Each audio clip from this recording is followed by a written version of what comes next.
नौकरी के कुछ तकाज़े हुआ करते हैं कि जब नौकरी मुकम्मल होती है तो उसका इनाम मिलता है। आप यहाँ बैठे हैं, थोड़ी देर और बैठें मोहब्बत के साथ और गुफ्तगू सुनने के बाद दुआ में शामिल हों, और जब दुआओं में शामिल होके जाएंगे तो जो आज आपने यहाँ बैठ के मदीने वाले मुस्तफ़ा की नौकरी की है ना, उसका बदला आपको दुआ में मिलेगा इंशाअल्लाह।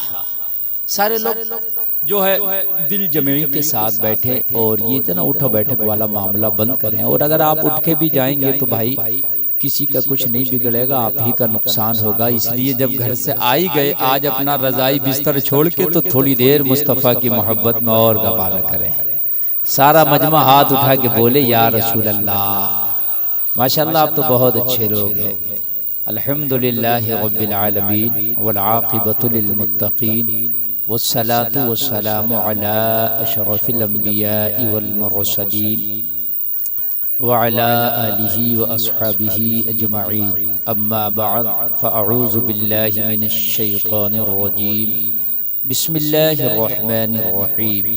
वल अस्रि इन्नल इंसाना लफ़ी खुस्र इल्लल्लज़ीना आमनू व अमिलुस्सालिहाति व तवासौ बिल हक़ व तवासौ बिस्सब्र। सदक़ल्लाहुल अज़ीम। सारा मजमा एक बार जी लगा के बारगाह रिसालत में दुरूद शरीफ पेश करें। पढ़ें अल्लाहुम्मा सल्लि अला सय्यिदना मौलाना मुहम्मद व बारिक वसल्लिम सल्लु अलैहि सलातन व सलामन अलैका या रसूल अल्लाह। जरा जोर से बोलें सल्लल्लाहु अलैहि वसल्लम।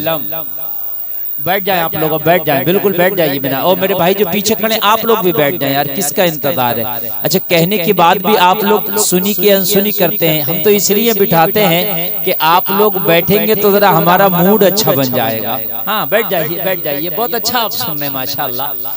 और ये जलसा बड़ी कामयाबी के साथ यहाँ तक पहुँचा है और इसमें कमेटी वालों ने बड़ा खून पसीना पेश किया है, बड़ी मेहनतें की हैं और माशाअल्लाह बड़े अच्छे तरीके से इस वक्त आलमी सतह का जो नाजिम है महबूब गौहर की शक्ल में जिसको आप देख रहे हैं, ये बहुत बड़े नकीब हैं और बहुत बड़े अदीब हैं माशाअल्लाह। ये बड़ी दयानतदारी के साथ इस जलसे को चला रहे हैं और अल्हम्दुलिल्लाह ये जलसा बहुत कामयाब है।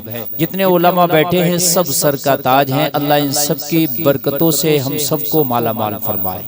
जोर से बोलो यार आमीन। आलिम का चेहरा देख लो तो मेरे भाई सवाब मिल जाता है और इनके वसीले से दुआएं की जाएं तो वो दुआएं कबूल हो जाती हैं।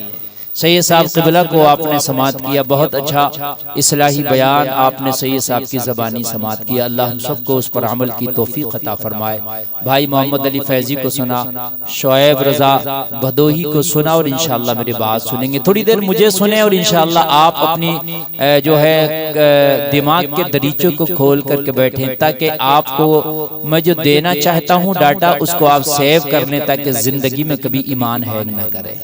एक बार कलमा शरीफ पढ़ें, ला इलाहा इल्लल्लाह मुहम्मदुर रसूलुल्लाह। हजरात मालूम है आपको कि ये ख्वाजा गरीब नवाज का महीना है और छठी शरीफ के हवाले से आप मालूम है कि इस पूरी दुनिया में ख्वाजा के जिक्र हो रहे हैं, उनके तस्करे हो रहे हैं, उनके नाम की फातहा कुरान खानी इसाले सवाब पूरी दुनिया से हो रहा है इस वक्त। आप यहाँ बैठे हैं, ये बैठना भी उनकी मोहब्बत में है और ख्वाजा गरीब नवाज ने अगर आपका बैठना यहाँ पर कबूल कर लिया तो वो आपकी सिफारिश जरूर करेंगे रब की बारगाह में। एक अंग्रेज यहाँ पर जब टहलने के लिए इंडिया आया, पीर जुल्फ़िकार पाकिस्तान के एक बहुत बड़े आलिम गुजरे। उन्होंने अपनी किताब में लिखा है कि अंग्रेज ने यहाँ टहलने के बाद में लाल किला देखा, कुतुब मीनार देखा, हैदराबाद का चार मीनार देखा, आगरा का ताज महल देखा और बड़ी बड़ी यहाँ नायाब और नादिर अशिया देखी। सबको देखने के बाद में अजमेर शरीफ हाजिर हुआ और अजमेर शरीफ हाजिर होने के बाद बारगाहे गरीब नवाज में खड़े होकर वहाँ का जलवा देखा और ये सब देखने के बाद में वापस जब अपने वतन गया, अपने मुल्क गया तो उसके मुल्क वालों ने पूछा भाई इंडिया गए थे, कुछ अजूबा देख के आए, कुछ कमाल देख के आए? कहने लगे हाँ मैंने बहुत कुछ देखा, लाल किला देखा, ताजमहल देखा देखा, कुतुब मीनार देखा, चार मीनार देखा, मैंने सब देखा, चांदनी चौक देखा, सब देखा। कहा कमाल की चीज कोई देख के आए हो तो बताओ। कहने लगे सबसे कमाल की चीज मैंने देखी तो अजमेर में देखी। कहा क्या देखा? कहा एक मोइनुद्दीन नाम का शख्स है जो लेटा लेटा आज भी पूरे भारत की हुकूमत चला रहा है। आज भी मैंने देखा कि लेटा लेटा पूरे भारत की हुकूमत चला रहा है। मैंने देखा इससे बड़े कमाल की कोई बात ही नहीं है। और वाकई बात हकीकत है, वो लेटे अजमेर में है, हुकूमत पूरे भारत में है। सुभान अल्लाह, सुभान कभी दुआ मांगना हो तो वहां जाके मांगना, आंखों में आश्क हो और सच्चे दिल से दुआ मांगना। बंदा वहां सच्चे दिल से जब दुआ मांग के आता है ना तो खुदा की कसम दुआ कबूल ही हो जाती है। ज़हन हाजिर है ना? सुभान अल्लाह, बहुत अच्छा। आप देख रहे हैं उलमाए अहले सुन्नत का ये जो मुकद्दस काफिला है ना, ये जलसे की कामयाबी की जमानत है। सुभान अल्लाह। और आप लोगों को अब मैं पिलाऊंगा चाय के चक्कर में। आप लोग चाय वाय की तो जरूरत नहीं है ना, मैं हाँ इंशाल्लाह मैं आपको पिलाऊंगा। हाँ, मैंने कुरान शरीफ की एक छोटी सी सूरत पढ़ी। अल्लाह ने जिसके अंदर कसम खा के बताया कि इंसान मुकम्मल घाटे में है, मगर घाटे के बाद फिर अल्लाह ने जिक्र किया कि कौन लोग हैं जो घाटे से बाहर हैं। घाटे में तो हैं सब, मगर कौन लोग हैं जो घाटे से बाहर हैं? तो चार काम करने वालों को अल्लाह ने घाटे से बाहर फरमाया। कितने काम करने वालों को? जलसे में आने वालों, ये गांठ बांध के जाना कि आज के बाद ये चार काम हमें भी करना है। अल्लाह ने फरमाया ये जो चार काम करने वाले हैं वो घाटे से बाहर हैं, वो घाटे में नहीं है, वो लॉस में नहीं है, वो बेनिफिट में है, वो फायदे में है, दुनिया के अंदर भी और मरने के बाद भी। सुभान अल्लाह। इंसान को अल्लाह ने फरमाया वल अस्र, जमाने की कसम, इन्नल इंसान लफी खुस्र। इंसान के बारे में बताया अल्लाह ने ये घाटे में है, मगर जो चार काम करते हैं अल्लाह ने उनको निकाल दिया कि ये चार काम करने वाले घाटे से बाहर हैं। तुम कोई बिजनेस करो, दुकान करो, कारोबार करो, आप दुकान रखो, मकान, कुछ भी काम कर लो, घाटा और फायदा लगा है। कभी कभी घाटा होता है, कभी कभी फायदा होता है, लेकिन अल्लाह ने घाटे से निकाला और बताया कि अगर फायदे में आना चाहते हो तो ये चार काम कर लो। मैंने कुरान में कह दिया है जो ये चार काम करेंगे ना वो घाटे से बाहर हैं। और खुदा की कसम खा के कहता हूँ, आप चार काम करके देख लो, वो चार काम करना तेरा काम है और घाटे से निकालना ये रब काबा का काम है। चार काम बस, और पैसे का नहीं, ये फ्री का। बहुत अच्छे हज़रत। कितना काम है? जोर से बोलो, जोर से यार। चार काम है, करोगे? बोलो बोलो, करोगे? सही साहब से वादा किया आपने दाढ़ी रखने का, अल्लाह आपको वादे पर पूरा उतारे। आपने हाथ उठा के वादा किया नमाज पढ़ने का, अल्लाह आपको वादे पर पूरा उतारे। ठीक है, ये दो वादे तो हो गए, मैं बस चार काम का वादा करा रहा हूँ। कितने? चार। और इंशाल्लाह कोई पैसे का नहीं, 1 रुपए का चंदा नहीं मांगूंगा इन चार काम का। आप सोचे कि मौलवी साहब कहेंगे रसीद काटाओ, मदरसा बनवाओ, मस्जिद बनवाओ, ऐसा कुछ नहीं बोलने वाला मैं सिर्फ चार काम वो आपसे कराने तैयार हूँ जो फ्री के हैं। लेकिन अगर आपने कर लिए तो अल्लाह का कुरान कह रहा है, जो कुरान है ज़ालिकल किताबु ला रैब फीह, अल्लाह फरमाता है ये वो किताब है जिसमें कोई शक की गुंजाइश नहीं। अल्लाह ने जो फरमा दिया वो हो के रहेगा। लोगों क़यामत तक के अहवाल अल्लाह ने कुरान में फरमा दिए हैं, जो जो वक्त आ रहा है वो होता चला जा रहा है। चार काम कर लो, इंशाअल्लाह घाटे से निकल जाओगे। अल्लाह ने फरमाया इंसान को मुकम्मल तरीके से घाटे में है इंसान। फिर अल्लाह ने फरमाया इल्लल्लज़ीना आमनू, मगर घाटे में वो नहीं है जो ईमान लेके आए। ईमान वाले घाटे में नहीं, ये घाटे से बाहर। ईमान वाला दुनिया में अगर ईमान के साथ है तो दुनिया में भी दिल को करार है, और मर गया तो मैदान महशर में भी बेड़ा पार है। जोर से बोल दो सुभान अल्लाह, सुभान देखो दुनिया में ये करार है कि अगर मुझे बिल्डिंगें नहीं मिली, बड़ी बड़ी गाड़ियां नहीं मिली, माल दौलत नहीं मिला, तख्त ताज नहीं मिला, कोई बात नहीं, ईमान तो है। और मेरे नबी फरमाते तुम में सबसे ज्यादा अमीर वो है जिसकी उम्र लंबी हो, अमल अच्छे हो। उम्र लंबी हो, अमल अच्छे हो। नबी फरमाते तुम में सबसे बेहतर वो शख्स है, सबसे बेहतर वो शख्स। ईमान लाए जो लोग, वो लोग घाटे से बाहर। अब जितने यहाँ पर बंदे और बंदियां बैठी हैं वो सब ईमान वाले हैं। सुभान अल्लाह, सुभान भाई अल्लाह। आप ईमान लाए तभी ना अल्लाह उसके रसूल के जलसे में आए। वाह वाह रहमत वाह और वाह। प्रकाश क्यों आएगा कुरान और हदीस की बात सुनने के लिए? आप ही ना आए, आप सब ईमान वाले हैं। मेरा ये विजदान कहता है, मगर अल्लाह ने फरमाया खाली ईमान से भी काम नहीं चलेगा।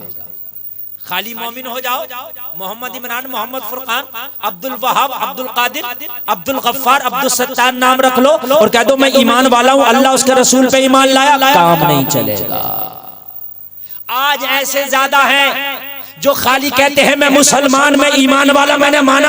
तू ईमान ले आया तो मुसलमान है, मगर कुरान ने कहा चार चीजें, खाली ईमान लाने से काम नहीं चलेगा। अल्लाह ने फरमाया इल्लल्लज़ीना आमनू, वो लोग घाटे से बाहर हैं जो ईमान लाए, व अमिलुस्सालिहात, ईमान लाने के बाद वो घाटे से बाहर हैं जिन्होंने नेक अमल किए। भाई नेक अमल भी जरूरी है। वाह वाह वाह, क्या पैगाम है हजरत। वाह वाह वाह। जितने खड़े हैं, जितने बैठे हैं, अब जो चले गए जाने दो, मगर मेरी तकरीर सुन लो। रब्बे काबा की कसम खा के कहता हूँ, जब तक जियोगे इस तकरीर पे अमल कर लिया तो पूरी लाइफ बन जाएगी। और चले जाओ तो ये तुम्हारे दिल का फैसला है, जबरदस्ती नहीं करता, मगर सुनते चले जाओ। जितने खड़े हैं, बैठे हैं, यहाँ पर मौजूद हैं, सब दावा करेंगे गुलफाम ईमान वाला मैं भी हूँ, गुलफाम ईमान वाला मैं भी हूँ। मैंने कहा हाँ, इधर वाले भी ईमान वाले हैं, सामने वाले भी ईमान वाले हैं, इधर वाले भी ईमान वाले हैं। तुम सब अल्लाह को एक मानते हो, उसके रसूल को आखिरी रसूल और पैगंबर मानते हो। तुम ईमान ले आए, कलमा पढ़ लिया, मैं मानता हूँ, मगर खाली ईमान से काम नहीं चलने वाला। अल्लाह फरमाता है घाटे से वो बाहर है जो ईमान लाया, वो अमिलुस्सालिहात और नेक अमल किया। सुभान अल्लाह, सुभान अल्लाह। जोर से बोल दो सुभान अल्लाह। एक पॉइंट की बात बता दूं यहाँ पर, ईमान पहले है, नेक अमल बाद में। पहले ईमान जरूरी है। पता ये चला कि आप अगर कोई काफिर नेक काम करने लग जाए, वो नमाज़ें पढ़ने लग जाए, तो उस पर तो नमाज फर्जी नहीं है। बात समझिए, वो रोजा रखने लग जाए तो भूखा मरना, उसमें तो रोजा फर्जी नहीं है। इसलिए कि नमाज और रोजा हर मुसलमान मर्द औरत आकिल बालिग पे फर्ज है।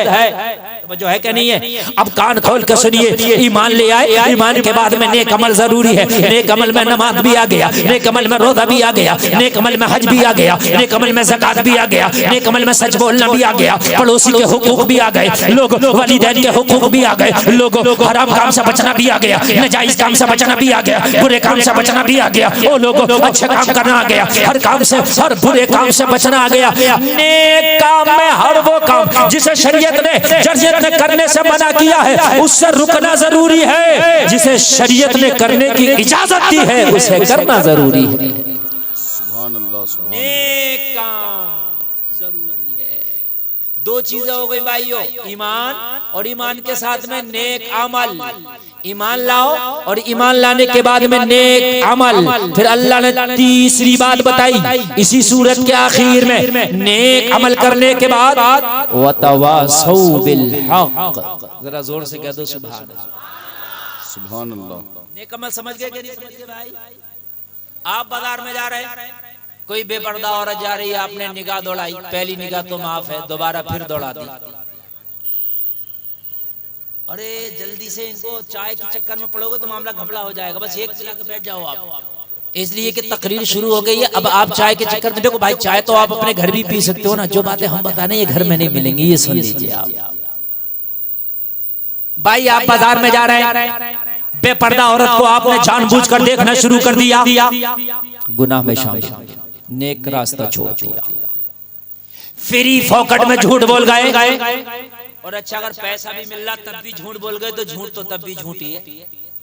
पैसा लेके बोलो, फ्री फोकट में बोलो, झूठ बोले हराम, झूठ है, गुनाह है, कबीरा है। बोलो बात भाई है क्या नहीं है? किसी को गालियां दे दी, किसी का हक मार लिया, किसी को सजा दिया, मेरे भाई गुनाह है कि नहीं? भाई है कि नहीं है? सर्दी का मौसम है, आप जा रहे हैं, आपने किसी गरीब को अपना पुराना कपड़ा ही दे दिया जो तेरे इस्तेमाल से बाहर है, उसकी सर्दी गुजर जाएगी, ये तेरा नेक अमल है।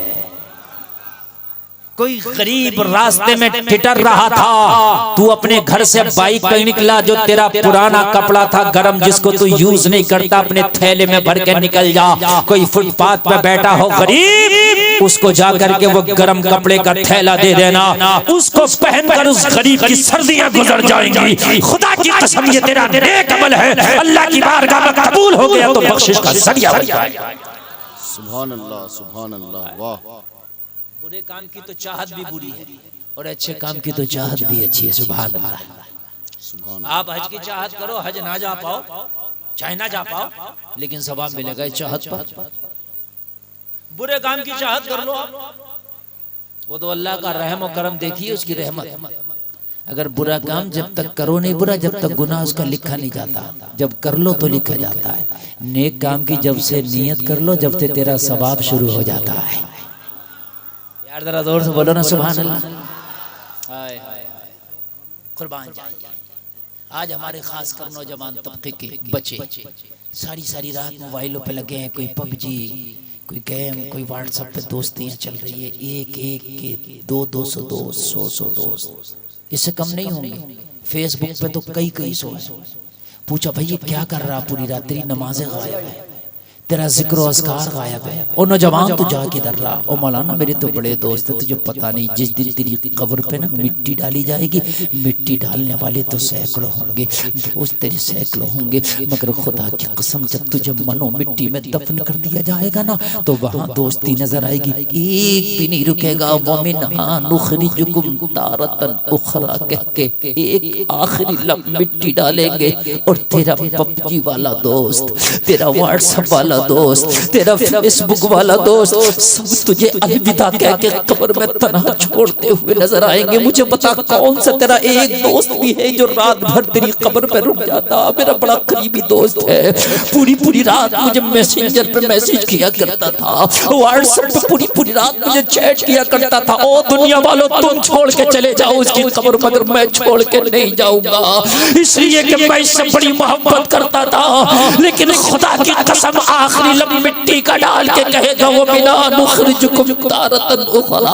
अब बाप भी अलविदा कह रहा है, बेटा भी अलविदा कह रहा है, चाचा भी अलविदा कह रहा है, तेरा भाई भी अलविदा कह रहा है, ओ मेरे भाई तेरे बच्चे भी अलविदा कह रहे हैं। आज तेरी बीवी ने भी तुझे अलविदा कह दिया है। कब्र में तू है, तेरी तन्हाइयां हैं। आज कहाँ गए तेरे दोस्त, आज कहाँ गई तेरी फ्रेंडशिप, आज कहाँ गया तेरे दोस्तों का सर्किल? ए जलसे में आने वाले, यहाँ दुनियादार की वफादारी काम न आएगी, अगर काम आएगा कब्र में फरिश्ते तुझसे सवाल कर रहे होंगे, तू घबरा रहा होगा, एक आवाज आएगी, ओ मेरे गुलाम घबराने की जरूरत नहीं है। जहाँ माँ की मोहब्बत, बाप की शफकत काम न आएगी, वहाँ मदीने वाले की रहमत काम आएगी। वाह वाह, नारे तकबीर, नारे रिसालत, ख्वाजा महाराजा कॉन्फ्रेंस, मसलके आला हजरत हजरत अल्लामा मुफ्ती गुलफाम रजा साहब क़िबला। बहुत दिल से जरा सुनना। वाह वाह वाह वाह वाह वाह वाह। ये महबूब और कोई छोटे बड़े शायर नहीं है, ये इन्होंने अपनी शायरी में आला हजरत की हयात को मुकम्मल तरीके से बयान कर दिया। सुभान अल्लाह। एक शायर हुआ करते थे हमारे इलाके में, शौक वजीर गंजवी, बहुत बड़े शायर थे। जिस चीज को चाहो उनको मंजूम अंदाज में करा लो। मुझे लगता था इनसे बड़ा शायर नहीं होगा। मतलब शेर बहुत ज्यादा मायारी अगरचे नहीं होते थे, मगर शायरी उनकी मुकम्मल तरीके से पेट भर के होती थी। समझ रहे हैं आप? महबूब गौहर साहब ने कहा मौलाना गुलफाम वो चले गए तो क्या हुआ, उनका नायब बन के मैं आ गया हूँ। एक कलाम लिखते हैं 2 4 5 6 शेर, सोचना पड़ता है, तोड़ जोड़ करना पड़ता है, किसी की सवाने को बयान कर देना ये बड़ी बात, समझ रहे हैं? ये बड़ी बात है। हाँ, शाहजहांपुर में एक शायर है, वो बुखारी शरीफ की शरह कर रहे हैं। सुभान अल्लाह, सुभान अल्लाह। बुखारी शरीफ की शरह, वाह वाह वाह, मंजूम अंदाज। अभी की नहीं चल रहा है, अल्लाह उनकी उम्र में बरकत अता फरमाए। महबूब गौहर साहब ने बहुत बड़ा काम किया, अल्लाह इनके इल्म में और मजीद बरकत अता फरमाए। ओ मेरे भाइयों, जितनी मोहब्बत तुम्हारे सीने में भरी है इन दोस्तों के लिए, बड़े बड़े फोनों के लिए, बड़ी बड़ी गाड़ियों के लिए, दोस्ती के लिए, काश ये मोहब्बत मदीने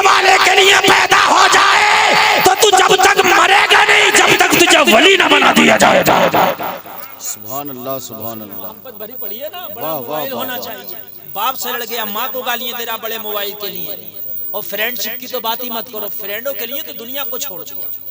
और फ्रेंडशिप तो खुदा की कसम इतनी खतरनाक चल रही है। अब लड़कों के फ्रेंड लड़कियां, लड़कियों के फ्रेंड लड़के आ रही है। 14 फरवरी देख रहे ना, अगर मैं गलत बोल रहा हूँ तो वैलेंटाइन डे आ रहा है, कौन सा डे आ रहा है? उसमें देखने कितनी बदतमीजियां हुई, उसमें देखने कितनी अय्याशियां हुई। और मुसलमानों, तेरे लिए कोई वैलेंटाइन डे नहीं था। ना ना ना, तेरे लिए तो हर दिन अल्लाह की बारगाह में गिड़गिड़ाने का दिन था। हमारे मनचले नौजवानों ने भी नहीं अपने आप को समझ लिया। हजरत मौलाना गौहर साहब, एक 1 अप्रैल को मेरे पास फोन आया एक शख्स का, बोला फला जगह प्रोग्राम है, मैंने सीधे साधे लिख लिया। अच्छा, दूसरे दिन को हंस रहा है। मैंने कहा क्या हुआ? बोले वो प्रोग्राम कैंसिल कर देना। मैंने कहा फिर क्या? बोला वो मैं 1 अप्रैल मना रहा था। तो मुझे बता, अच्छा 1 अप्रैल को झूठ बोलना जायज समझती है दुनिया, झूठ बोलना जायज समझती है। मैंने कहा मैं क्या करने आता हूँ? मैं मिंबर रसूल पे मैंने नबी की हदीस बयान करने आता हूँ। तूने यार उनको भी मजाक में ले लिया। हाय लोगों, क्या है 1 अप्रैल जो तुम मनाते हो? ईसाइयों ने मुसलमानों से कहा एक मैदान में आ जाओ, हमारे और तुम्हारे दरमियान सुलह होगी। सुलह का नाम देकर उन्हें एक मैदान में जमा करा लिया। सीधे साले भोले भाले मुसलमान आए, उनके साथ में धोखा करके हमला कर दिया। कहा हमने झूठ बोला था। ये अप्रैल मनाते हो 1 अप्रैल? क्या तेरे लिए है ये 1 अप्रैल? क्या तेरे लिए है 14 फरवरी? नहीं, तेरे लिए अगर कोई दिन है, कोई रात है, सूरज निकलने से पहले जब दिन दस्तक देता है तो तेरे लिए फजर की नमाज है। सूरज गुरूब होने के बाद जब रात दस्तक देती है तो तेरे लिए मगरिब की नमाज है। वाह वाह वाह, तो दिन भी अल्लाह अल्लाह से निकलता है, तेरी तो शाम भी अल्लाह। सुभान अल्लाह सुभान अल्लाह। तू अप्रैल फूल मना रहा है? ये मेरा नौजवान, हाय हाय तुझे हो क्या गया है? अरे यार दुनिया से क्या, मुझे रहजनों से गरज नहीं, तेरी रहबरी का सवाल है। इधर उधर की तू ना बात कर, ये बता के काफिला क्यों लुटा? मुझे रहजनों से गरज नहीं, तेरी रहबरी का सवाल है। सुभान अल्लाह सुभान अल्लाह। आज मेरा मुसलमान चीखे मार रहा, दहाड़े मार रहा है। और भाई पठान मूवी की मुखालफत ना करो। मैंने कहा तू इसीलिए आया था दुनिया में कि पठान मूवी का सुपरहिट करना? अल्लाह ने फरमाया वमा खलक़तुल जिन्ना वल इंसा इल्ला लियअबुदून, हमने जिन इंसान को सिर्फ अपनी इबादत के लिए पैदा किया है। वाह सुभान अल्लाह। और तू कर क्या रहा? तेरा काम मूवियों को सपोर्ट करना हो गया, तेरा काम गर्लफ्रेंड और बॉयफ्रेंड बनाना हो गया, सिर्फ तेरा यही काम हो गया कि व्हाट्सएप की चैट पर तू लड़कियों को चैट करे। आय आय तुझे हो क्या गया? काश तूने अपने इस सीने को नबी की मोहब्बत का मदीना बनाया होता तो आज भी तू चलता, और चलते चलते जब मर जाता जमाना तेरा जनाजे पे रोता, तू जनाजे को पैगाम दे के जाता, मेरे जनाजे पे रोने वालों फरेब में हो बगौर देखो, मरा नहीं हूँ गमे नबी में लिबास हस्ती बदल गया। वाह वाह वाह वाह वाह वाह वाह वाह वाह। जिंदाबाद जिंदाबाद मुफ्ती साहब किबला। सुभान अल्लाह सुभान अल्लाह। तुझे क्या हो गया? सुभान अल्लाह। आज तुझे क्या हो गया? कॉलेज में बच्चे को दाखिल करो तो किताबें बाद में देखता है, फ्रेंडशिप किससे होनी है ये पहले देखता है। सच बता रहा हूँ, हकीकत बात है। सही। ये बाद में पता है कि उसका सिलेबस क्या है, उसका कोर्स क्या है, कहाँ कहाँ उसको घंटियां पढ़नी है, बाद में है। फ्रेंडशिप किससे करना है ये पहले है। मेरी बात कड़वी लगे तो माफ करना, हाथ जोड़ के माजरत चाहता हूँ। आज हमारी बच्चियां जब कॉलेजों में जाती हैं ना तो गैर मुस्लिम लड़कों से हमारी बच्चियों की दोस्तियां। कौन है इसका जिम्मेदार? मुसलमानों मुझे बताओ कौन है? 8 लाख इस भारत में ऐसे मामले हैं जो कलमा पढ़ने वाली बच्चियां गैर कलमा पढ़ने वालों के साथ है और मुकम्मल तौर से रिलेशनशिप और शादी के बंधन में बंद कर रही है। कौन है इसका जिम्मेदार? मुझे बताएं। आज ये बेपर्दगियां तुम्हें ले डूबी जलसे में आने वालों, बेपर्दगियां तुम्हें ले डूबी। अगर हमारी बच्चियां पर्दे का दामन पकड़ के जिंदगी गुजारती तो खुदा की कसम सैलाब आते, तूफान आते, सबको ले डूबते, मगर हमारी बच्चियां महफूज रहती। अभी चंद साल पहले की बात है, शायद ये 6 या 7 साल पहले की बात है। दिल्ली की एक चलती बस में एक लड़की के साथ बलात्कार हुआ। 4 लोगों ने बलात्कार किया था। रात 12 बजे का वक्त होगा। चलती बस में बड़ा ट्रेंड पर मामला चला था, आपने शायद सुना होगा। ये वो बच्ची इंतकाल कर गई, पूरी दुनिया में एहतजाज हुआ। उन लोगों को फांसी दी गई, उन लोगों को सजा दी गई। उसके बाद में एक मीटिंग हुई इधर साउथ इंडियन में, सारे मजाहिब के लोगों को इकट्ठा किया गया। जरा कान खोल कर सुनना, अगर दिल अल्लाह ने दिया है तो। मौलवी भी थे, पंडित भी थे, उसके अंदर क्रिश्चियन के भी, सब अपने मजहब के रहनुमा थे, सारे लोग थे। कहा भाई कोई ऐसा कानून बनाया जाए, कोई ऐसा तरीका इख्तियार किया जाए कि भाई जिससे ये बलात्कार ना हो, बच्चियों के साथ में जो है ये मतभेद नहीं होना चाहिए, ये जुल्म सितम नहीं होना चाहिए। तो किसी ने कहा गर्दन काट दी जाए, किसी ने कहा मुल्क बदर किया जाए, किसी ने कहा उसको सजाए मौत दी जाए, किसी ने कहा उसको जो है काला पानी उतार दिया जाए, किसी ने कहा उसको उम्र कैद की सजा सुनाई जाए, किसी ने कहा तेजाब डाल दिया जाए। अलग अलग सजाएं सुना रहे थे। जब सब सुना के अपनी अपनी बता के खामोश हो गए, तो उसी सेमिनार के अंदर एक तमिलनाडु का पंडित उठा था। उसने कहा था कान खोल के सुन लो, लड़कियों की हिफाजत के लिए अब नया कानून बनाने की जरूरत नहीं है। कानून तो 1400 साल पहले बना दिया गया है, उस कानून को फॉलो करने की जरूरत है। मैं गारंटी के साथ कहता हूँ, अगर लड़कियां उसको फॉलो करेंगी तो उनकी इज्जतें महफूज रहेंगी, उनकी तरफ कोई निगाह उठा के नहीं देख सकता। कहा पंडित जी बताओ वो कानून कौन सा है? कहा 1400 साल पहले मुसलमानों के नबी ने औरतों के लिए कानून बनाया था, पर्दा। अगर लड़कियां पर्दे को फॉलो करने लग जाएं, तो आज भी उनकी इज्जतों की हिफाजत हो जाए। नारे तकबीर, नारे रिसालत, मजहबे इस्लाम, ख्वाजा महाराजा कॉन्फ्रेंस, हजरत अल्लामा मुफ्ती गुलफाम रजा साहब क़िबला। तवज्जो है, ये किसी कुरान पढ़ने वाले आलिम ने नहीं कहा था, एक मंदिर में बैठने वाले पंडित ने कहा था। और एक बात और बताऊं मैं आपको, खुदा की कसम, कहीं ना कहीं जरूर ये बात है, कहीं ना कहीं जो बच्ची बेपर्दा रहती है, कहीं ना कहीं उसकी इज्जत के साथ खिलवाड़ जरूर किया जाता है। जो मुर्गी का चूजा अपनी माँ से जुदा हो जाए, उसकी जान के साथ खिलवाड़ हो जाता है। बोलो हो जाता है कि नहीं हो जाता है? लोगों शरीयत से करीब रहो, सिमटे रहो, इंशाअल्लाह न तुम्हारे साथ खिलवाड़ होगा, ना तुम्हारी इज्जत के साथ होगा। आज से मैं आने वाला हूं, मैं तुम्हें वो प्यारी कहानी सुना दूं। मदीने की एक बड़ी खूबसूरत दोशीज़ा है, एक बड़ी खूबसूरत हुस्न जमाल रखने वाली मदीने की लड़की है। मदीने की गलियों से गुजरती है, एक मनचले नौजवान की नजर पड़ी, तकता ही रह गया। लोग दिल हार बैठा, दिल दे बैठा। रोजाना लड़की उस गली से गुजरती, ये मनचला वही खड़े होकर रोजाना उसे तकता रहता। ये शरीफ बच्ची थी, शरीफ लड़की है, बाहया लड़की है, बापर्दा लड़की है, इज्जतदार खानदान से ताल्लुक रखने वाली लड़की है। कोई लड़का इसे तके, ये भी इसे गवारा ना हो सका। एक दिन रुक गई, रुक के कहने लगी, ओ मनचले ये तो बता मुझे रोजाना क्यों तकता है? लड़के ने जवाब दिया, ओ लड़की मैं दिल दे बैठा हूँ। एक ही जवाब दिया, बस मैं दिल दे बैठा हूँ। नेक लड़की थी, बड़ी नेक थी, हिजाब में थी, बहुत नेक थी। कहने लगी सच में दिल दे बैठा? हाँ हाँ सच में दिल दे बैठा हूँ। कहने लगी तू चाहता क्या है? कहने लगा चाहता हूँ मैं तुझसे शादी करना। डिमांड भी जायज की, शादी का पैगाम भेज दिया, दे दिया। लेकिन यार शरीफ लड़कियों को तो ये भी गवारा नहीं होगा ना, उनकी शादियों के पैगाम रोड चलते आए, है ना? घरों में आना चाहिए, उनके वालिदैन के पास शादियों के पैगाम आए, ये तो इज्जत की बात लगती है। डायरेक्ट कोई लड़की से शादी की बात कर रहा, ये बात तो इज्जत की नहीं लग रही ना। कहने लगी अब हमारे इतने बुरे दिन आ गए कि चलते राह में हमारी शादियों के पैगाम आएंगे। अगर तुझे शादी का पैगाम भेजना तो मेरे घर भेजता।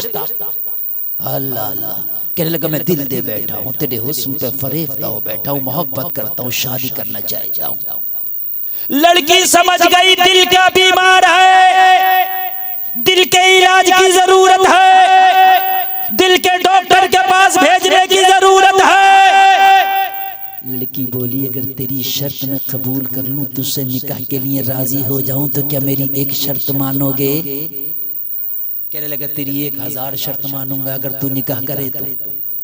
1000 शर्त पर मैं यस कर बैठूंगा अगर तू शादी के लिए राजी हो जाए तो। कहने लगी मेरी तो छोटी सी बस एक ही शर्त है। कहने लगा बोल तेरी शर्त क्या है? लड़की ने जवाब दिया मेरी शर्त इतनी सी है कि 40 दिन तक मस्जिद नबवी में जाके पहली सफ में खड़े होके उमर के पीछे बाजमात नमाज पढ़ ले। इसे पता है ये दिल का बीमार है, और इस वक्त जमाने में अगर दिल का ऑपरेशन करने में, दिल की सफाई करने में अगर सबसे बड़ा मदीने में कोई डॉक्टर है तो वो उमर इब्ने खत्ताब है। जिस रास्ते से उमर गुजर जाता है वहां से शैतान भी बच जाता है। अरे जब रास्ते में उमर का मुकाबला ना करे तो जो उमर के पीछे नमाज पढ़ा है तो फिर उसका दिल कितना साफ हो जाएगा। कहने लगी बस तू 40 दिन उम्र के पीछे नमाज पढ़ लेना, उसके बाद तू आके यही 40 दिन के बाद मिलना, फिर तेरी शर्त के मुताबिक हम तुझसे निकाह करेंगे। लड़के ने जवाब दिया दोशीजा, और लड़की ये तो कोई बड़ी बात नहीं है, मैं तो सोच रहा था शायद मेरी हैसियत से बढ़ के मांगोगी।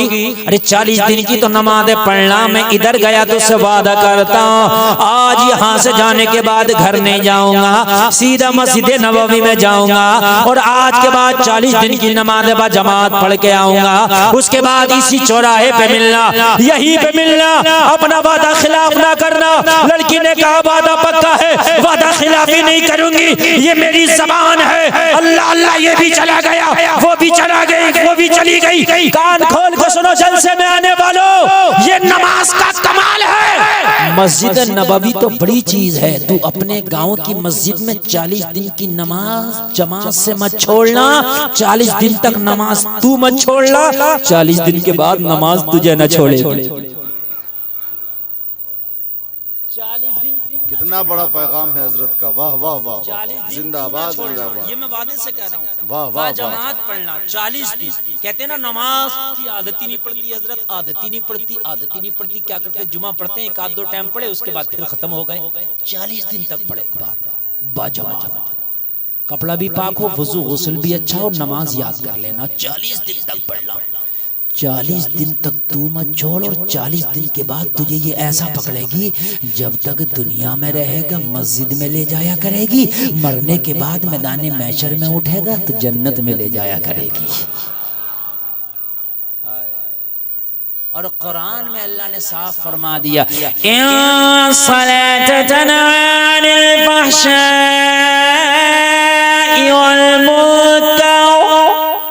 सुभान अल्लाह, बेशक नमाज बेहयाई और बुरी बातों से रोकती है। इतने तुम्हारे अब्बा जी तुम्हें नहीं रोकेंगे जितना नमाज रोक लेगी, लेकिन नमाज होना चाहिए। कहने लगी नमाज पढ़ क्या, मन चला नौजवान था चला गया। आज से नमाज शुरू कर दी, टारगेट था लड़की को हासिल करेंगे। टारगेट क्या था? शादी करेंगे, लड़की को हासिल करेंगे। तवज्जो करना नौजवानों, तवज्जो करना। आज बड़ी मोहब्बतें भरी पड़ी हैं तुम्हारे सीनों में, मोबाइल की मोहब्बत, गाड़ी की मोहब्बत, कार की मोहब्बत, ये कदर की मोहब्बत, उधर की मोहब्बत, विकार की मोहब्बत, फटकार की मोहब्बत, लानत की मोहब्बत। ये लानत ही तो है, हाँ? बड़ी पड़ी है इतनी मोहब्बत, ऐसा लगता है कि हजरत मजनू भी फेल है तुम्हारे सामने। उनकी जिंदगी में कोई 14 फरवरी नहीं थी, कोई वैलेंटाइन डे नहीं था। तुमने तो दिन भी मना लिए, और उसके बावजूद भी कोर्ट कचहरी में जितने तुम्हारी मियाँ बीवियों के झगड़े चल रहे ना, इतने हैं भी किसी के नहीं। हाँ, नमक तेज हो गया तो तलाक दे दी। कहाँ गई तेरी मोहब्बत? सालों से मरा फिर रहा था कि मर जाऊंगा, फट जाऊंगा, चिढ़ जाऊंगा, जहर खा लूंगा, चूहे मारने की दवाई खा लूंगा, शादी करूंगा, और शादी हो गई, नमक कम हो गया, कपड़े अच्छे ना धुले, तलाक दिए बैठा। और बेवकूफ, ये कौन सी मोहब्बत थी भाई तेरी? एक तो फोन करके कह रहा हजरत वो मैंने अपनी बीवी को गुस्से में तलाक दे दी। तो मैंने कहा बेवकूफ, प्यार में कौन देता है, गुस्से में ही देते हैं सब तलाक। अभी यार इतनी मोहब्बतें भी है, दिल भी भरा पड़ा और उसके बाद तलाक़ें भी इतनी हो रही है तुम्हारी। ए लोगों कान खोल के सुनो, मोहब्बत किसे कहते हैं मैं बताता हूँ। चला गया नमाज़ें पढ़ना शुरू कर दिया। 1 हफ्ता गुजरा, 2 हफ्ता गुजरा, 3 हफ्ता गुजरा, 4 हफ्ता गुजरा। लोगों जैसे ही मुकम्मल तरीके से 40 दिन की नमाज़ें पढ़ा। जो उमर के पीछे नमाजें पढ़ के आया हो मस्जिद नबवी में, मुझे बताओ उस नमाजी का हाल क्या होगा। आया 40 दिन के बाद, भाई वादे के मुताबिक आया तो लड़का भी वही था और लड़की भी वही, उसी जगह पे आ गए जहाँ 40 दिन पहले इकट्ठा थे। तवज्जो है, उसी जगह पे आके खड़े हो गए। लेकिन 40 दिन पहले जब दोनों खड़े थे तो लड़की की निगाहें झुकी थी, लड़का उधर देख रहा था। जब 40 दिन के बाद आए हैं तो लड़की की निगाहें भी झुकी हैं और लड़के की निगाहें भी झुकी हैं। दोनों की निगाहें झुकी। अब एक को एक देखते ही नहीं, वो पहले ही नेक थी, इसके दिल का ऑपरेशन उमर ने कर दिया। जरा कह दो ना सुभान अल्लाह। अब देखते ही नहीं। और भाई ये पर्दे की तकरीरें होती है ना, बहुत तकरीरें सुनते हो पर्दे पे, तुम भी कराते हो, हजरत पर्दे पे बोल दियो, हम भी खूब बोलते हैं। मगर कुरान ने जहाँ औरतों को पर्दे का हुक्म दिया ना, वहाँ ये भी हुक्म दिया मर्दों को कि वो अपनी निगाहों की हिफाजत करें। वाह वाह वाह। कुरान ने जहाँ कहा है औरतों के लिए पर्दा करें और अपनी शर्मगाहों की हिफाजत करें, वहाँ तेरे लिए भी कहा है अल्लाह ने कुरान में कि अपनी निगाहों को अपने कब्जे में रखियो। हाँ, ऐसा नहीं है कि वो जा रही है बेपर्दा तो तू खूब उसका ताक़ुब कर रहा, पीछा कर रहा और फिर मुझसे आगे कर रहा। हजरत पर्दे पे तकरीर करना और तू आंखें 2-4 करके आ रहा, मेले में, ठेले में, उरस में, इधर में, उधर में, रास्ते में, बाजार में, मार्केट में, चौराहे पे, मोबाइल पे, ये जो आंखें 2-4 करके आ रहा अपने ऊपर तकरीर नहीं कराएगा। कान खोल कर सुन ले, जहन्नम की आग से इन आंखों को भर दिया जाएगा। अगर कोई बेपर्दा बेशरम जा रही है, जाने दे, वो उसका काम है, तू अपनी निगाहों को झुका ले, ये तेरा काम है। सुभान अल्लाह सुभान अल्लाह। वाह। ऐसे ही नहीं जंगें जीती हैं सहाबा ने, खाली तलवार चला के ना, उन्होंने नजरों से भी जंगें जीती हैं, खाली तलवार से जंग नहीं जीती गई। हजरत खालिद इब्न वलीद को जब ईसाई किसी मैदान में ना पछाड़ पाए, खालिद इब्न वलीद उस मर्द मुजाहिद का नाम है। मैं तारीख इस्लाम सब अपनी जगह से उतारे हैं, लेकिन खुदा की कसम खालिद इब्न वलीद का मैं खुद बहुत बड़ा फैन हूं। खालिद इब्न वलीद वो शख्सियत है जिसको अल्लाह के रसूल ने सैफुल्लाह का लक़ब दिया था। क्या बात, जिन्होंने एक जंग में 8 तलवारों को तोड़ दिया था अपने बाजुओं की कुव्वत से। क्या बात है, वाह वाह वाह। बहुत बड़ा फैन हूं। मेरी तो तमन्ना है कभी उनके मज़ार पे जाकर पूरा कुरान पढ़ के आऊंगा। अगर तारीख इस्लाम में खालिद इब्न वलीद को पढ़ लिया और तुम्हारा रोंगटा खड़ा ना हुआ ना, तो खुदा की कसम खा के कहता हूं जो चाहो मुझसे इनाम ले लेना। अगर रोंगटा ना खड़ा हो जाए, खालिद इब्न वलीद उस बहादुर शख्स का नाम है, मैदान जंग में आके ऐलान कर दिया करते थे, आओ किसे अपने बच्चों को यतीम करना है, आओ किसे अपनी बीवी को बेवा करना है, आज तुम्हारा मुकाबला खालिद इब्न वलीद से है। क्या बात है, वाह वाह वाह वाह। जिसने 54 साल की उम्र में, तुम्हारी सांस फूल जाती है 54 साल की उम्र में, तुम्हें दिखना कम हो जाता है 54 साल की उम्र में ना, तुम्हारे फेफड़े गुर्दे कम काम करने लगते हैं 54 साल की उम्र में ना। खालिद इब्न वलीद एक जंग में गए, लोगों इधर ईसाइयों का पड़ाव है, इधर मुसलमानों का पड़ाव है। रात को हजरत खालिद इब्न वलीद के पड़ाव में से लोगों अजानों की और नमाजों की आवाज आ रही है, उधर से जो उनका सबसे बड़ा पहलवान था वो टहलता हुआ दहाड़ता हुआ आया। खालिद इब्न वलीद को टारगेट बनाना था, सोचने लगा कल को मैदान जंग में क्या खालिद इब्न वलीद से मुकाबला करूं, रात में खेमे में घुस के क्यों ना खालिद इब्न वलीद का मर्डर कर दूं। कौन सुबह का इंतजार करेगा। सबसे बड़ा पहलवान आया, मुसलमानों के खेमे के करीब आया तो एक शख्स टहल रहा था, सर पे इमामा, चेहरे पे दाढ़ी। कहने लगा कौन हो? मुसलमान। कहने लगा तुम्हारे सिपह सलार का नाम खालिद इब्न वलीद है? हाँ। कहने लगा मेरा मुझे उसका खेमा बताओ कहाँ है। इसने कहा तेरा दिमाग खराब है, खालिद इब्न वलीद का खेमा लोग दिन में पूछने से डरते हैं, तू रात में पूछ रहा। लगा बता बता, वो दिन में मुकाबला करूंगा, जंग में जाऊंगा, मेरे पास इतना टाइम नहीं, इतना इंतजार नहीं, मैं बड़ा बेकरार हूँ। मुझे ये मेरी कौम वालों ने कहा है कि अगर तूने खालिद बिन वलीद का मर्डर कर दिया तो तुझे मुंह मांगा इनाम देंगे, लिहाजा मैं अभी मर्डर करके इनाम लेना चाहता हूँ, अभी उनसे मुकाबला करना चाहता हूँ, खैमा बता, अभी जाके घुस के मारूंगा। उसने कहा तेरा दिमाग खराब है, तेरा सर तेरे धड़ पे भारी लग रहा तुझे,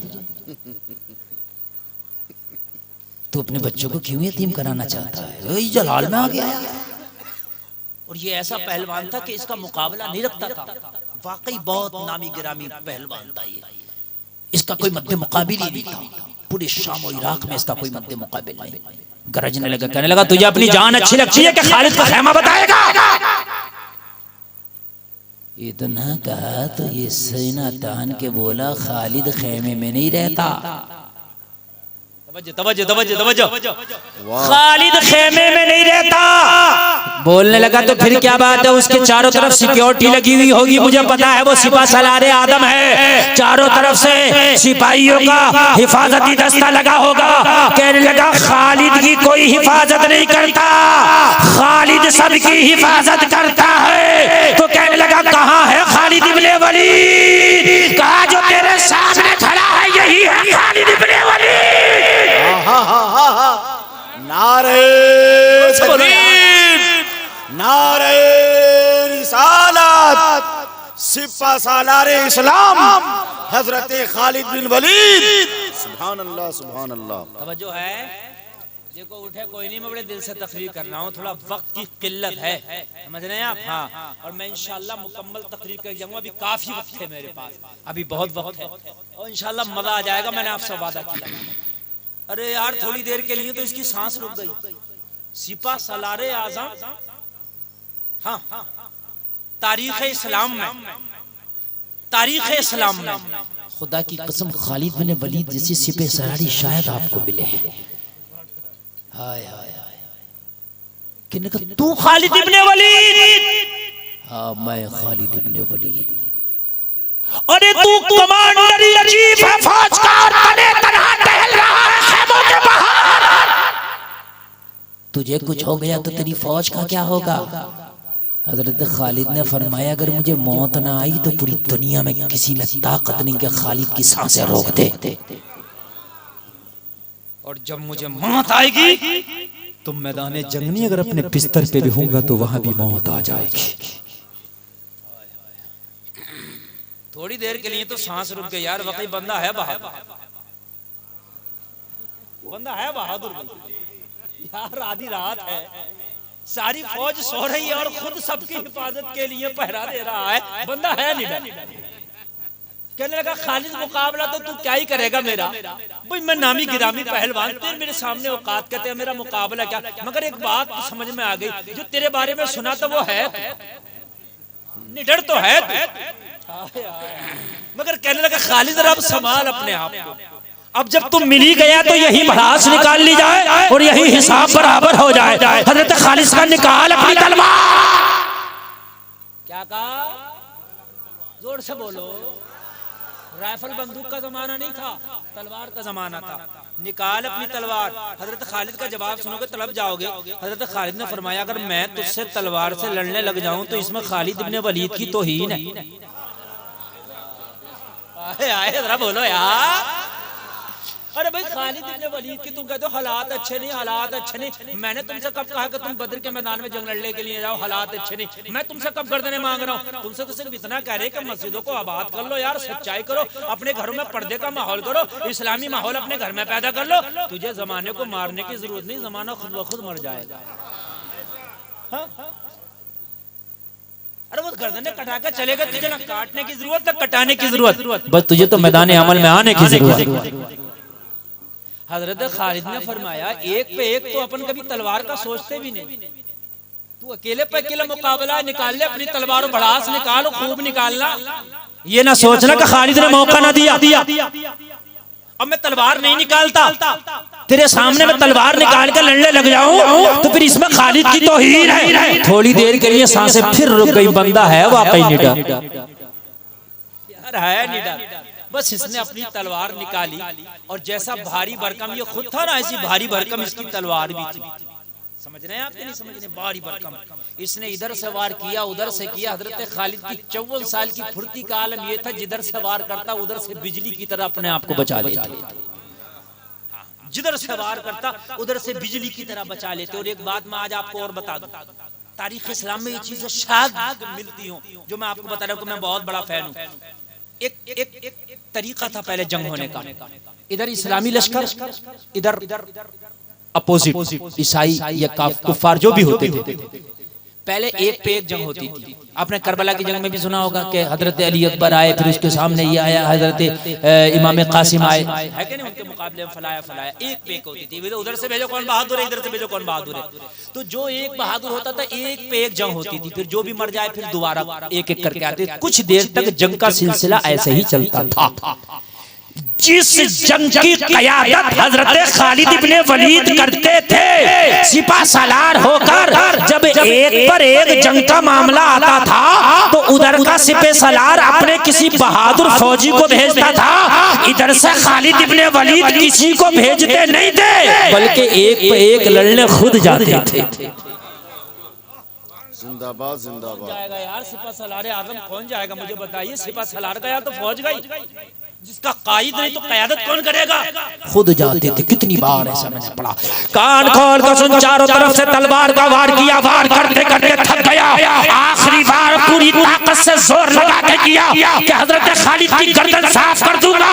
दोनों हाथों से तलवार पकड़ के जब तलवार घुमाया गर्दन पे मारने के लिए, खालिद जमीन पे बैठ गए। दोनों हाथों से जमीन पे बैठ के नक्शा खींचो, दोनों हाथों से घुमाया जमीन पे बैठ गए। बैठे वार खाली गया, तलवार भारी थी इस वार खाली गया, पूरा ही घूम गया। यार जब भारी चीज को ऐसे घुमाओगे तो उसके प्रेशर से खुद नहीं घूम जाएगा बंदा, हैं? तलवार मार रहा था तो खालिद के सामने इसका चेहरा था। जब तलवार ने इसे घुमाया तो एक लम्हे के लिए खालिद के सामने इसकी पीठ हो गई। हजरत खालिद ने छलांग लगा के ना शेर की तरह पीछे से इसको पकड़ लिया। तारीख में है इतनी जोर से पकड़ा, इतनी जोर से पकड़ा कि इसकी पसलियां तोड़ डाली। इसकी पसलियां ही तोड़ डाली और आगे की पसलियां कमर की जो रीढ़ बैकबोन होती है ना, रीढ़ की हड्डी, इससे मिला दी। ये कहता जा रहा था और मौत का घूंट पीता जा रहा था। जब सैफुल्लाह की ताकत का ये आलम है तो मोहम्मदुर रसूलुल्लाह की ताकत का आलम क्या होगा? जब उनके गदा भर देते हैं शाहान ज़माना की झोली, मोहताज का जब ये आलम है, मुख्तार का आलम। सुभान अल्लाह सुभान अल्लाह, वाह अल्लाह, बहुत उम्दा खिताब। सुभान अल्लाह सुभान अल्लाह। 40 दिन के बाद आया, निगाहें झुकी। यहाँ तो मैं वो बात कह रहा था, हजरत खालिद को वो किसी मैदान में ना हरा पाए तो उन्होंने कहा खालिद हमारा एक किला है, इस दरवाजे से दाखिल हो, उस दरवाजे से अगर निकल जाओ सही सलामत, किला तुम्हें दे देंगे, जंग हार मान लेंगे, फतह तुम्हारे नाम कर देंगे। हजरत खालिद ने फरमाया ये भी मंजूर है, तलवार से ना जीत सके। हजरत खालिद को जब किले के दरवाजे पे खड़ा किया गया, पीछे हजरत खालिद के सिपाही, हजरत खालिद ने जब किले के अंदर कदम रखा और निगाह उठाई तो चारों तरफ ईसाइयों की बरहना लड़कियां खड़ी थी, चारों तरफ नंगी लड़कियां। उन्होंने खड़ा कर दी कि ईमान यहाँ डगमगा जाएगा। हजरत खालिद ने कुरान की वो आयत पढ़ी कि जिसमें ये हुक्म है कि अपनी निगाहों को झुका लो। हजरत खालिद ने आयत पढ़ के फरमाया आज तुम्हारे ईमान का इम्तिहान है, आज मैदाने जंग में जो तलवार चलाते हो ये उससे बड़ा जिहाद है, निगाहों को झुका लो, निकल जाओ। निगाहों को झुका के हजरत खालिद ने वलीद निकल गए। कहा खालिद वाकई तेरे ईमान पे हम कुर्बान जाएं, तुम मैदाने जंग में जंग तलवार की बुनियाद पे नहीं जीतता है बल्कि मोहब्बत रसूल की बुनियाद पे जीतता है। अल्लाह, वो लड़की खड़ी है तो लड़के की निगाहें झुकी है। कहने लगी क्या बात, मैं वही लड़की हूँ जो 40 दिन पहले तुझसे वादा करके गई थी कि तुझसे निकाह करूंगी। मैं अपने वादे पे कायम हूँ। तू 40 दिन की नमाज़ें पढ़ के आया है ना, अब मैं अपने वादे पे कायम हूँ। क्या वाकई मुझसे शादी करोगे?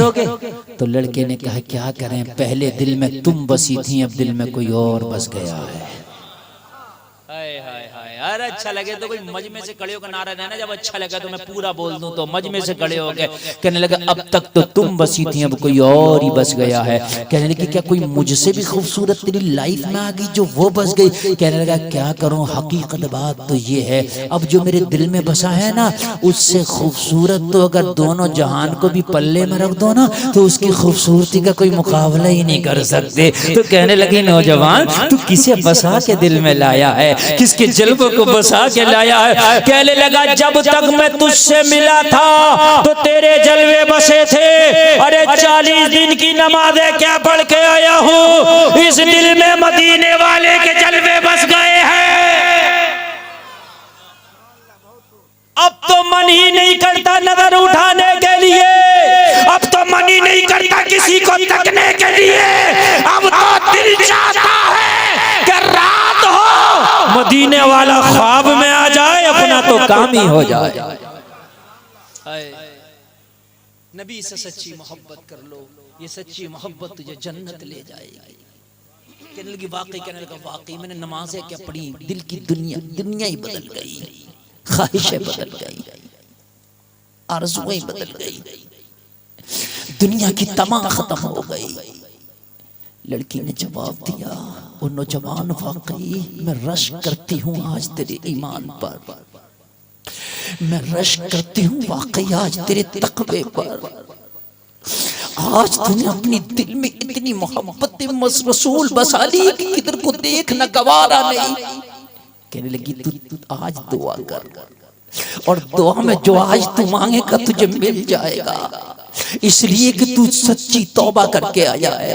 रब की रहमत तेरे ऊपर झमाझम बरस रही है। और नौजवान मांग ले, जो मांगेगा तुझे मिल जाएगा, जो मांगेगा तुझे अता कर दिया जाएगा। वो लोगों जरा गौर करो, नौजवान ने मांगा, फिर भी मांगा तो क्या मांगा, अब भी मांगा तो किसी दुनिया को नहीं मांगा, दुनिया का माल नहीं मांगा, दुनिया का हुस्न नहीं मांगा। लोगों हाथ उठाए, मांगना शुरू कर दिया, झूमता जा रहा था, वो मांगता जा रहा था। वो मांगा तो क्या मांगा, बेदम शाह वारसी इसके मांगने को अपने अंदाज में बयान करते हैं, बेदम शाह वारसी बयान करते हैं। ये मदीने का नौजवान झूमता जा रहा था, मांगता जा रहा था, बेदम शाह वारसी इसकी दुआओं का तर्जमा कर रहे हैं। यूं झूम झूम के कह रहा था इतना तू करम करना, ये चश्मे करीमाना, जब जान लबों पर हो तुम सामने आ जाना।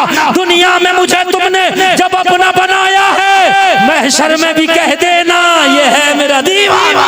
सुभान अल्लाह, सुभान अल्लाह, सुभान अल्लाह। नारे तकबीर, नारे रिसालत, मसलके आला हजरत अल्लामा मुफ्ती गुलफाम रजा साहब क़िबला। इश्क मोहब्बत, इश्क मोहब्बत, फैज़ान ख्वाजा गरीब नवाज, उर्से ख्वाजा गरीब नवाज, अंजुमन रज़ाए मुस्तफ़ा। अल्लाह आपको सलामत रखे। आप बहुत अच्छा सुन रहे हैं, मुझे उम्मीद नहीं थी, मेरी उम्मीद से बढ़कर आप सुन रहे हैं। रात का 2 से ऊपर चला है, आपकी समातों में कहीं से भी कमजोरी नहीं महसूस हो रही है। जरा सुन ले थोड़ी देर और दिल खोल के। वामिलुस सालिहात, ईमान लाने के बाद ये अमल भी करना जरूरी है जिनके बारे में मैंने तुझे बता दिया है। नेक अमल है ना, सामने नेक ना मान, बल्कि दुनियादार कोई ना देख रहा हो तब भी तेरे दिल में नेकी की एक उम्मीद हो, कोई देखे या ना देखे परवरदिगार देख रहा है। ठीक है मेरे भाई, वामिलुस सालिहात।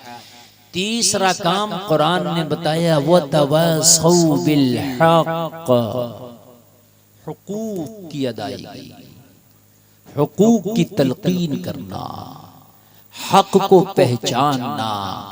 तू नमाज 5 टाइम की पढ़, लेकिन अपने पड़ोसी का हक मारता है, अपने भाई का हक मारता है, अपने बीवी बच्चों का हक मारता है। मेरे भाई कान खोल के सुन ले, अगर पूरी जिंदगी में हर साल भी हज करता रहा, लोगों के हक मार के गया, तो ये हज तुझे जन्नत ना दिला सकेंगे। इसलिए कि हक का अदा करना भी जरूरी है। हुजूर जुनैद बगदादी से किसी ने पूछा हुजूर ईमान किसे कहते हैं? आपने फरमाया अदब का नाम ईमान है। फरमाया हुजूर अदब किसे कहते हैं? कहा हुकूक की अदायगी का नाम अदब है।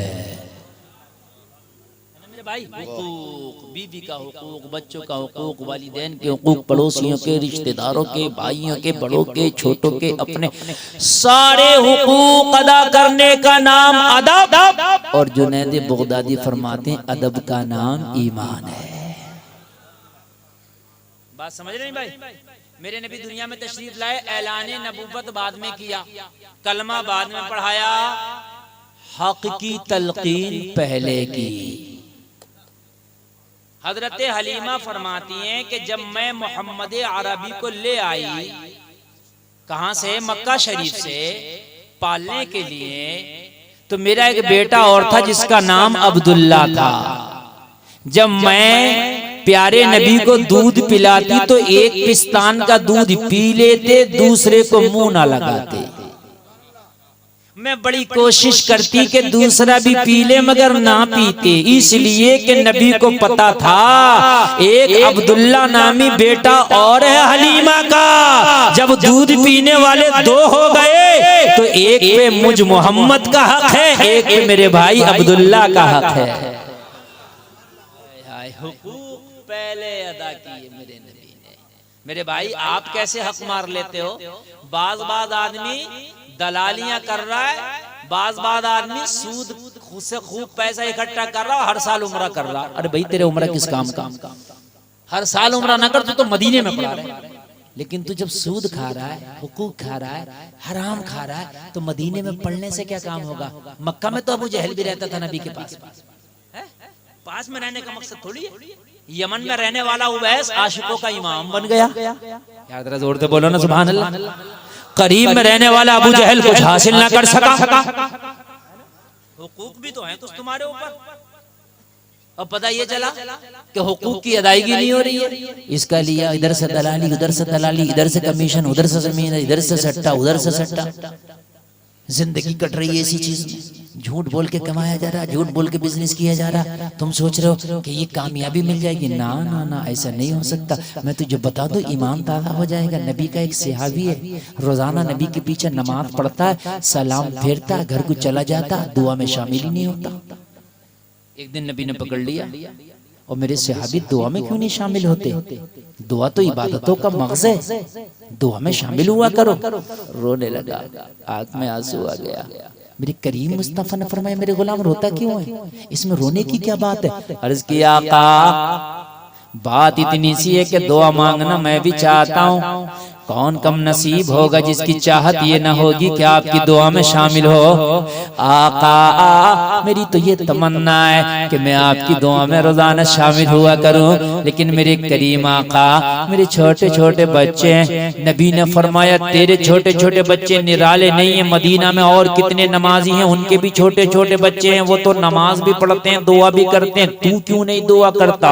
अर्ज करने लगा, आका बात इतनी सी और है, छोटे छोटे बच्चे हैं, उनके साथ साथ मेरा जो पड़ोसी है वो एक यहूदी है। नबी ने फरमाया, कितने नमाजी ऐसे आते हैं जिनके पड़ोसी यहूदी हैं, लेकिन वो दुआ भी करते हैं, नमाज भी पढ़ते हैं। अर्ज करने लगा, आका इतनी सी बात और है, यहूदी मेरा पड़ोसी है, यहूदी का और मेरा आंगन पास पास में है, बीच में सिर्फ एक दीवार का फासला है। दीवार के इधर मेरे पड़ोसी यहूदी का आंगन है, दीवार के इधर मेरा आंगन है। आका दीवार से सटा हुआ खजूर का पेड़ एक यहूदी के आंगन में लगा हुआ है, उसकी आधी शाखें मेरे आंगन में झुकी है, आधी शाखें उसके आंगन में झुकी हैं। आका पेड़ तो यहूदी के आंगन में है, मगर शाखें मेरे आंगन में भी आ गई हैं। या रसूल अल्लाह, रात को पका पका खजूर टपक टपक के मेरे आंगन में गिर जाता है। मेरे छोटे छोटे बच्चे हैं, मेरे ना समझ बच्चे हैं। आका मैं सलाम फेर के फजर की नमाज का इसलिए बहुत जल्दी चला जाता हूँ कि मेरे जाने से पहले अगर मैं यहाँ दुआ मांगता रह गया तो मेरा कोई बच्चा उठ ना जाए, और उठने के बाद आंगन में टपका हुआ खजूर उठा के ना खा ले, ये हराम हो जाएगा। इसलिए कि वो पड़ोसी का खजूर है, मेरा नहीं है। इसलिए या रसूल अल्लाह मैं दुआ नहीं मांगता, मैं जल्दी से अपने घर पे जाता हूँ, और जाने के बाद में अपने आंगन का टपका हुआ सारा खजूर उठा लेता हूँ, और उठाने के बाद में अपने दामन में इकट्ठा कर लेता हूँ, और इकट्ठा करने के बाद अपने पड़ोसी यहूदी को दे देता हूँ। ये उसकी अमानत है। इसलिए या रसूल अल्लाह, अब मैं दुआ करूं या अपने बच्चों को हराम से बचाऊं?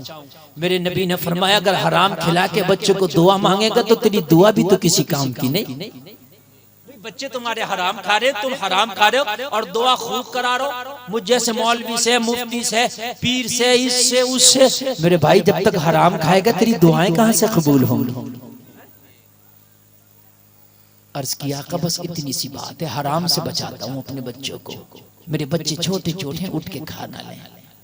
आज का होता तो देता इकट्ठा करता, लड़ जाता, लड़ कहता आप ही मत जाइए इधर को उठाने के लिए, मैं तेरे घर तोड़ने नहीं गया हूँ, खुदा के गिरी है, अपना पेड़ हटा ले।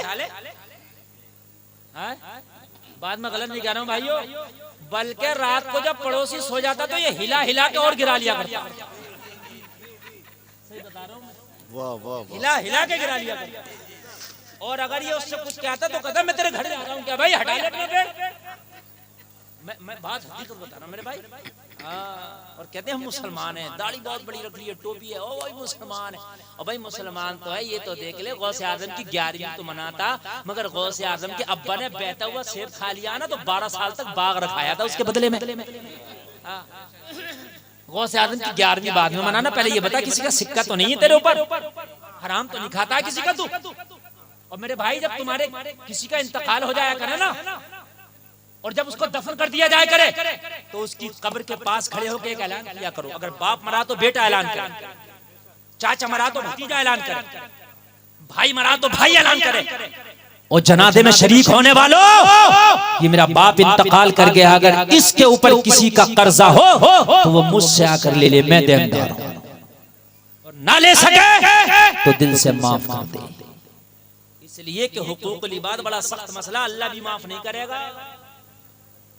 अगर मेरे इस बाप से किसी को तकलीफ पहुंची है तो वो मुझे तकलीफ पहुंचा दे इसके बदले, और ऐसा ना कर सके तो फिर मेरे बाप को दिल से माफ भी कर दे।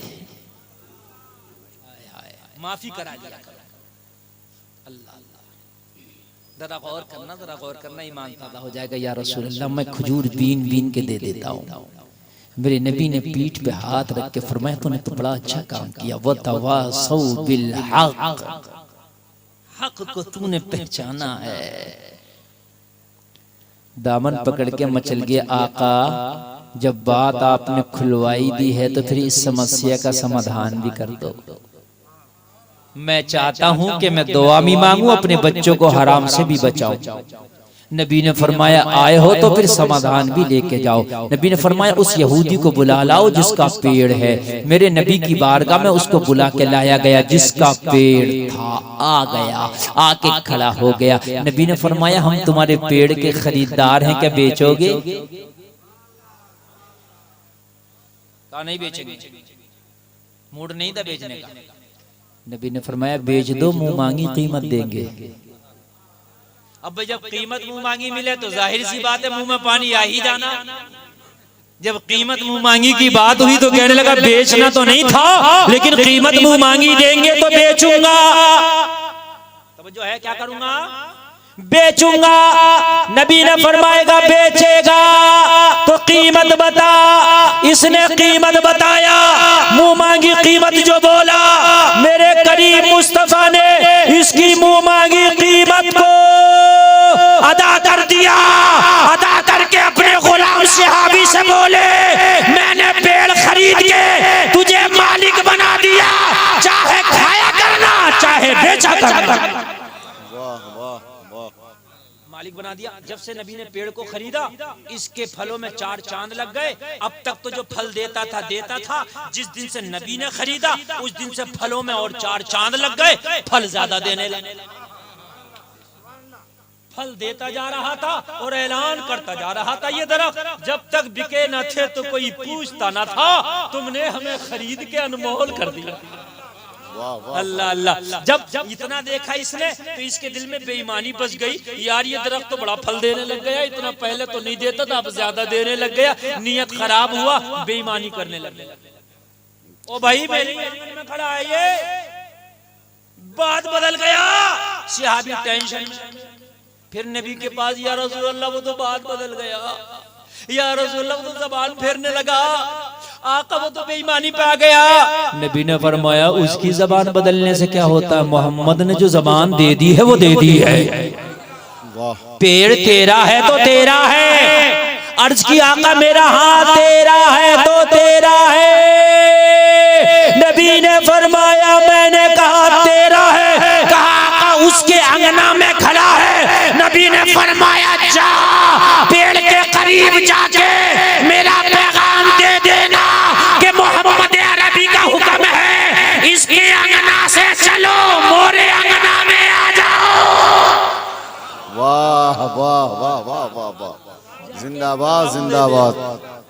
मेरा तकरीर का टाइम मुकम्मल हो गया, बस सुन लीजिए, बिल्कुल मुकम्मल हो गया और बिल्कुल गाड़ी भी मेरी राइट टाइम है और 1.25 घंटा मेरी तकरीर हो गई। मैंने 1 घंटा बोलना था मगर आपकी समात इतनी अच्छी हुई कि मैं अपने आप को रोक न सका, 1.25 घंटा बोल गया। शोएब रजा बनारसी को आप सुनेंगे, सुनिए, ये सहाबी रसूल, ये सहाबी था, सहाबी।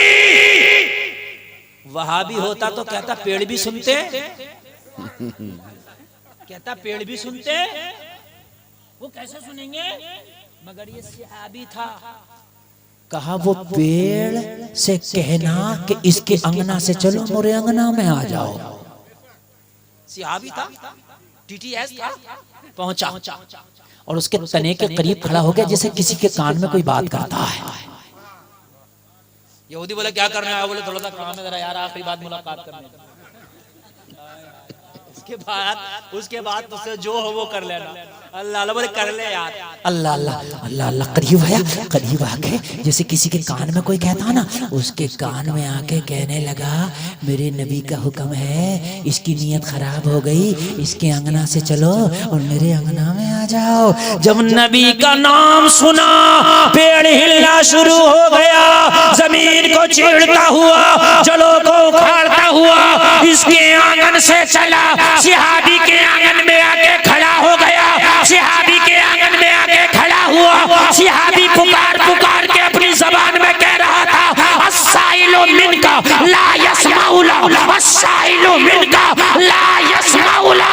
तो बरेली से आवाज आई, अरे कौन देता है, देने तो मुंह चाहिए, देने वाला है सच्चा हमारा। वह जो करम है शहे बता तेरा, नहीं सुनता ही नहीं मांगने वाला तेरा। इस्लाम जिंदाबाद, कौम मुस्लिम पाइंदाबाद। कलमा शरीफ पढ़े सारे लोग, ला इलाहा इल्लल्लाह मुहम्मदुर रसूलुल्लाह व मा अलैना इल्लल बलाग।